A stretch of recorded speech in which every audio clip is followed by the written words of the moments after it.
Começa agora o programa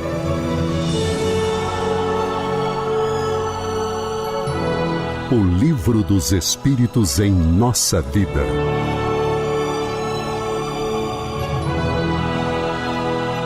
Prezados amigos e amigas, irmãos e irmãs que nos acompanham pela TV e pela Rádio Comunhão, aqueles que nos acompanham neste momento no nosso canal no YouTube, damos as boas-vindas ao programa O Livro dos Espíritos em Nossa Vida e vamos dar continuidade ao tema iniciado na semana passada, quando falamos da união da alma e do corpo. Na semana passada, como vocês podem lembrar, comentamos questões, por exemplo, quando a alma se une ao corpo. Falamos que é no momento da concepção e outras mais. E a partir de agora, nós vamos falar sobre esse mesmo tema, respondendo questões, por exemplo, se o espírito sabe de antemão que o corpo que ele escolheu para reencarnar, se ele terá chance de vida ou se ele não terá progresso naquela experiência. Coisas desse tipo nós vamos comentar neste programa de hoje. Mas antes de iniciar as questões do Livro dos Espíritos, nós queremos dedicar aqui alguns minutos para comentar duas questões que nos foram encaminhadas pelos nossos ouvintes, por intermédio do e-mail da produtora da Comunhão. E sem esquecer de convidar, ele está aqui rindo que ele pensou que eu ia esquecer dele, de convidar o nosso amigo Alcir Almeida para o nosso debate de hoje. Seja bem-vindo, Almeida. Obrigado, Honório. Gente, é sempre uma alegria, vocês não sabem a alegria que a gente tem em fazer esse programa. Um grande abraço no coração de cada um de vocês. Bom, o primeiro e-mail veio do Jefferson Coleta. Eu acho que é assim que se lê o nome dele, né? Jefferson, de antemão, muito obrigado pela audiência, obrigado pelo envio da sua pergunta. Nós não vamos ler a pergunta toda do Jefferson, que na verdade o Jefferson fez aqui uma explanação sobre alguns temas, mas de tudo que ele disse, a pergunta que ele nos encaminhou é a seguinte: em função do grau de sua evolução, poderia o espírito ter sido em outra... ele poderia ter encarnado em outra espécie de ser, como, por exemplo, um gato, um cachorro ou qualquer outro animal da escala evolutiva inferior aos primatas? Essa foi a pergunta do Jefferson. Eu vou fazer um comentário inicial e você complementa. Ótimo. A nossa resposta ao Jefferson foi... Não foi curta, não. Também não foi curta, né? Porque nós explicamos várias coisas. Mas indo direto ao ponto. A doutrina espírita nos ensina que antes de sermos espíritos individualizados, com pensamento contínuo, dono da nossa razão, bem lembrado, Almeida, antes desse período, nós fomos princípio espiritual. A vida do espírito começa enquanto princípio. E esse princípio espiritual, ele anima inicialmente o reino mineral, em milhões e milhões de anos. Na sequência, na esteira dessa evolução, ele habita o reino vegetal, na sequência o reino animal, e essa gradação do reino animal para o reino hominal é quando aquele princípio espiritual é galgado à condição de espírito, quando ele atinge a sua individualização, o pensamento contínuo, a razão e o livre-arbítrio.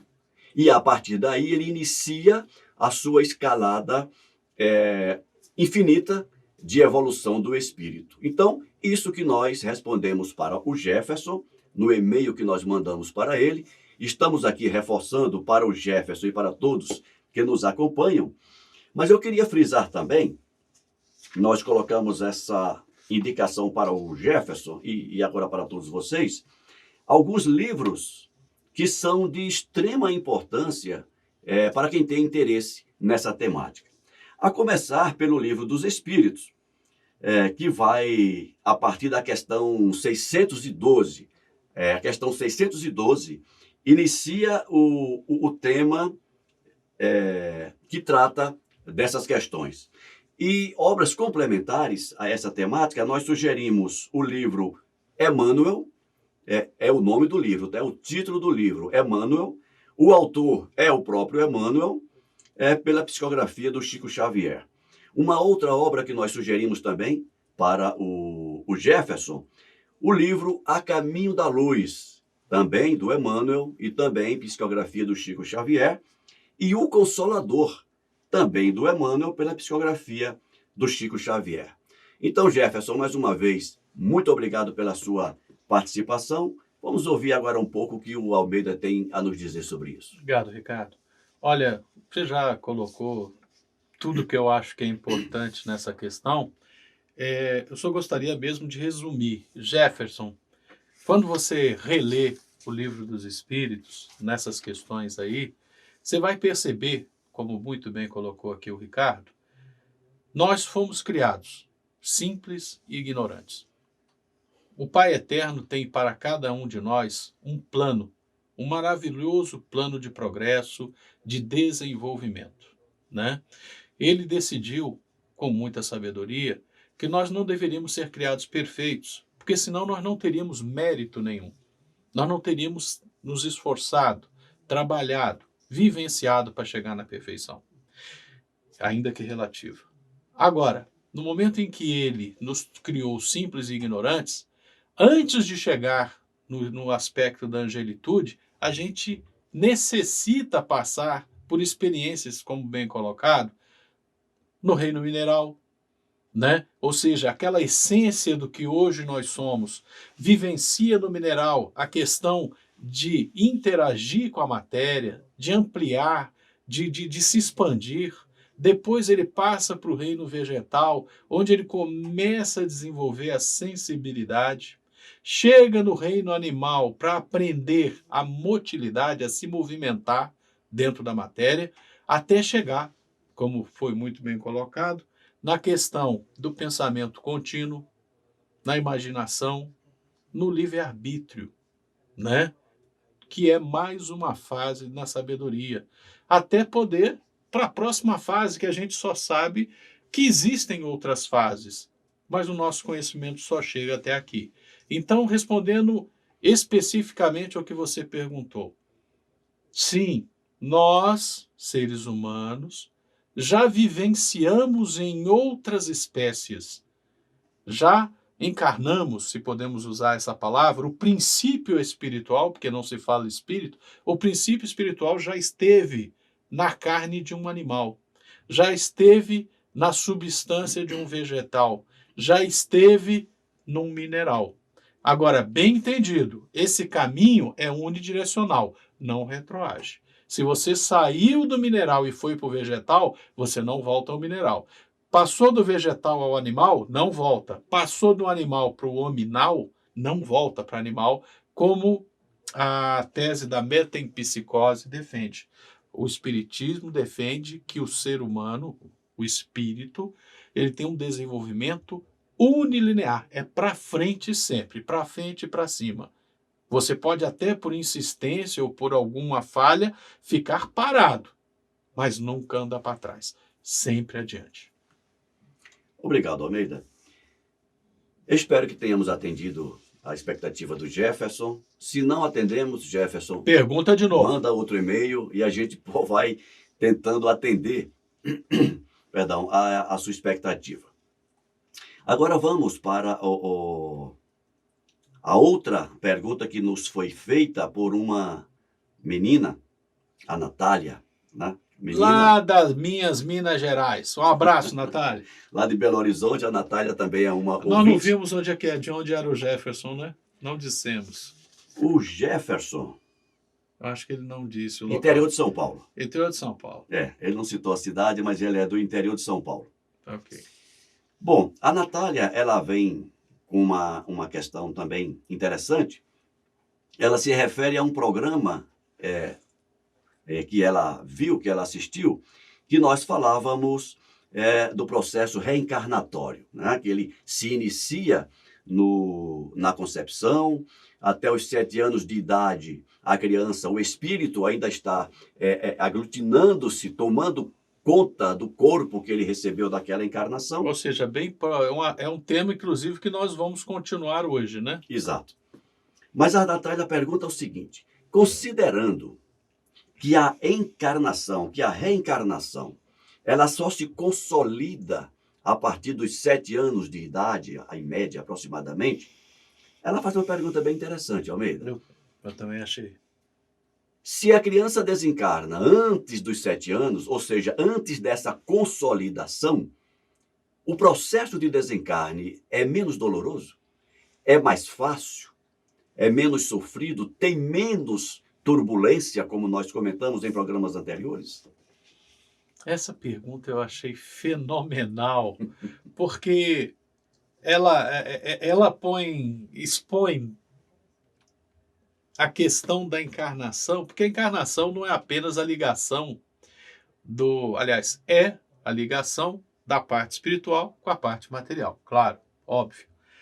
Mas ela envolve outros fenômenos, né? Como, por exemplo, a questão da consciência, né? Uhum. E a questão nessa fase entre ver a luz, entre o nascimento propriamente dito e a fase dos 7 anos, é uma fase em que o espírito ainda não tem plena consciência de si mesmo. Se é que eu posso falar isso e pedindo desculpa aos profissionais da área, é mais uma questão psicológica do que fisiológica. Porque o corpo já está unido ao espírito, o espírito está unido ao corpo.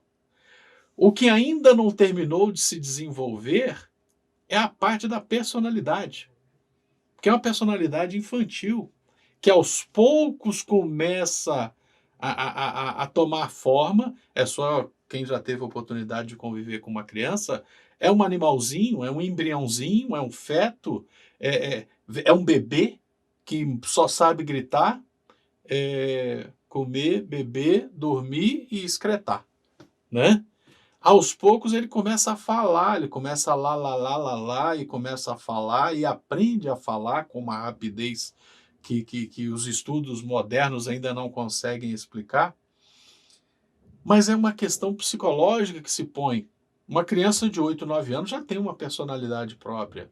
Você pode ter trigêmeos, quatrigêmeos, né? Várias crianças, mas quando elas chegarem ali aos 7, 8 anos, cada um já tem sua personalidade própria, né? Já vai demonstrando a diferença os entre pendores, os pendores naturais que cada um tem, né? Respondendo objetivamente, como a personalidade ainda está um pouco embotada, eu pessoalmente, eu vou te dizer que eu estou respondendo isso do que eu sinto. O Honório com certeza tem mais conhecimento, vai responder com mais propriedade, mas a minha percepção é, realmente, para o espírito, essa transição espírito-corpo e desencarnando na tenra infância, voltando para a espiritualidade, ele vai sentir menos. Porque ele não está se percebendo na carne e não está se percebendo de volta. Para ele foi um pesadelo, uma noite mal dormida. Existe a possibilidade que isso aconteça, né? A parte física, crianças não cometem os grandes erros que nós adultos cometemos. Então ele realmente não vai estar se comprometendo tão profundamente. Então o processo de desencarne será mais suave. A parte da percepção dele, como vai ser, como a coisa fica meio na parte do sonho, é só a gente parar para imaginar. Honório, você tem memórias nítidas dos seus primeiros anos? Não. Nenhum de nós tem. Não. Isso aí é uma coisa cientificamente provada. Nós não temos as coisas que a gente efetivamente vivenciou. E aquilo que a gente imaginou ter vivenciado mistura muito na cabeça da gente. Então, se desencarna nessa idade, é como se fosse um sonho bom ou um sonho ruim, dependendo de como viveu aquilo, né? Então, vai ser um processo mais suave, com certeza. Excelente, Almeida. O que eu gosto do Almeida é que ele consegue responder, falar tudo que eu ia falar no meu comentário. E aí eu fico sem ter o que dizer, né? Que isso. Mas complementando não, refraseando. Uma palavra nova hoje. Mas, Natália, eu vou comentar essa tua pergunta Que é interessantíssimo, Natália. muito Obrigado, viu? interessante. Com uma imagem. Imagina o seguinte. No momento da concepção, inicia-se um laço entre o espírito e a matéria. E à medida que o tempo passa, esse laço vai se apertando. Imagine um laço apertando e unindo... Vai virando um nó mesmo, e né? unindo o espírito à matéria. Ok, não é isso? Uhum. Esse laço, ele chega no seu ponto máximo de aperto por volta dos 7 anos de idade. Então, aquele laço virou um nó e o espírito convive amarrado à matéria o tempo que lhe está programado para isso. Ok. Quando este corpo atinge ali a senilidade, digamos assim, a fase madura, uma idade mais avançada, vamos considerar aqui 80, 90 anos. Vai começar a afrouxar esses laços. Eu estou sugerindo aqui uma idade, eu não tenho nenhum estudo científico para isso. Mas considerando por volta dessa idade, esse laço ele começa a se afrouxar de novo. Por quê? Porque está chegando, está se aproximando o momento de aquele espírito que foi amarrado àquela matéria, que ele se solte de novo. Olha, só para vocês concordando, pedindo desculpa por interromper, pesquisem o tema fluido vital, porque na verdade esses laços começam a se afrouxar porque o fluido vital começa a rarear naquele organismo. É exatamente aí onde a gente precisa chegar para entender isso. Uhum. Então, Natália, nós podemos ver nesse quadro que eu estou sugerindo 3 momentos na nossa vida. O momento em que o laço está começando a se apertar, esse laço começa na concepção e vai até os 7 anos de idade, é a primeira fase, o laço está frouxo ainda. A segunda fase, a fase do meio, em que o laço virou um nó e o espírito vive plenamente a sua vida biológica.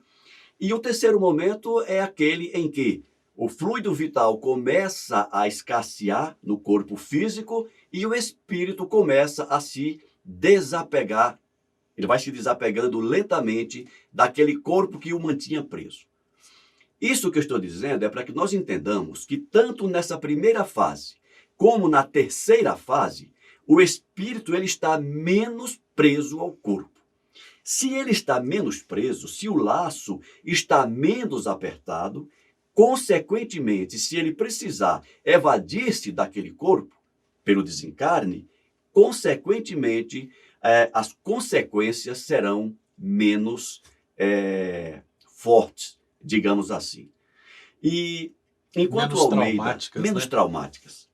E enquanto você falava, eu lembrava do meu pai. O meu pai desencarnou com 90 anos de idade. E ali, até por volta dos 80 anos de idade, ele era um Cheio de vitalidade. paraibano. Ele era um pouco mais moreno que eu. Um sertanejo da Um gota. agreste, ele era do Agreste, né? Mas muito forte, uma estatura rígida. Tocando aquele fole. Não tocava Quem era fora. que tocava a sanfona que você falou? Era o meu cunhado. Era teu cunhado, Meu perdão. cunhado. Mas a partir de determinado momento na vida dele, ele começou a ficar mais frouxo, digamos assim. O Jequitibá começou a lacear. Começou a lacear, né? E o interessante, extrapolando- Lacear é um regionalismo, começou a afrouxar, tá, gente? E aproveitando a pergunta da Natália, quando criança, normalmente tem aquelas crianças que têm um amiguinho invisível, né? Uhum. A psicologia explica a sua maneira, Sim. mas tem aquele contato com o outro lado. E os idosos, às vezes, o têm também. E os idosos também. Papai, ele era muito cético nessas questões de espiritismo. Eu conversava bastante com ele, mas ele tinha os 2 pés atrás, como se diz. Mas o interessante é que quando ele começou a definhar, ele começou a ter essas percepções. Começou a ver sombra.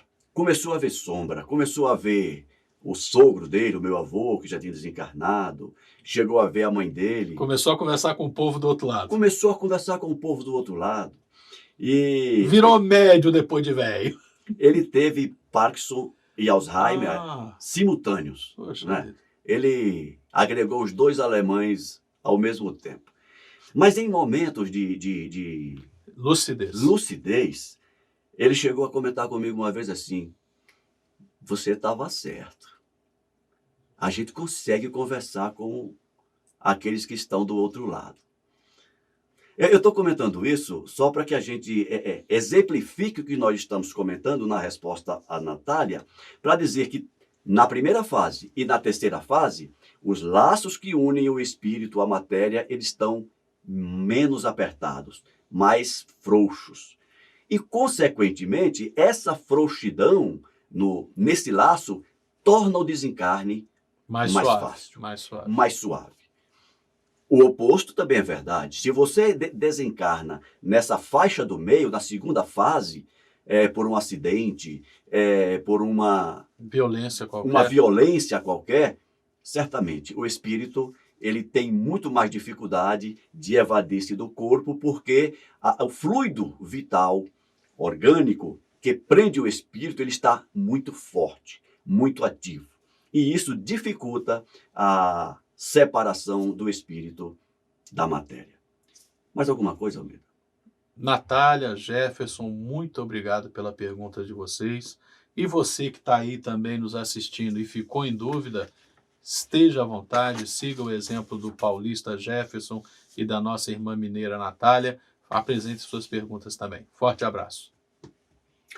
Bom, nós temos alguns minutos ainda Acho que para... vamos fazer uma pergunta, né? Dá para fazer Vamos uma pergunta, né? perguntinha, né? Mas eu confesso que eu fiquei muito feliz de a gente Foram duas perguntas muito legais. Obrigado, gente. praticamente dedicar o programa de Foi, hoje a foi. responder o Jefferson e a Natália. Natália, nós vamos responder por escrito também, tá? Fica calmo, a gente já manda aí. Bom, então hoje nós vamos comentar a questão 348 de O Livro dos Espíritos, dentro da temática a união da alma e do corpo. E nessa questão, o Kardec faz a seguinte pergunta: o espírito sabe, de antemão, que o corpo que ele escolheu não tem chance de vida? Naqueles casos de mortes prematuras, né, Almeida? Isso. Então, ou abortos espontâneos, ou mesmo uma morte ali em tenra idade. O espírito que vai encarnar num corpo, ele sabe que aquele corpo vai ter uma vida curta? Sobre essa questão, eu queria começar recomendando uma leitura, né? Tem um livro chamado Ícaro Redimido, de autoria espiritual de Adamastor. Ele defende o que seria as vivências de Santos Dumont depois do desencarne. Tá? Excelente livro, hein? Já leu? Já li. Gostou? Duas vezes. Foi indicação minha, eu acho, não foi? Foi. Que são indicação 3, sua. eu falei que era uma trilogia para vocês. Exatamente. Livro muito bom. Eu tô devendo os outros 2, mas o Ícaro Redimido eu já li.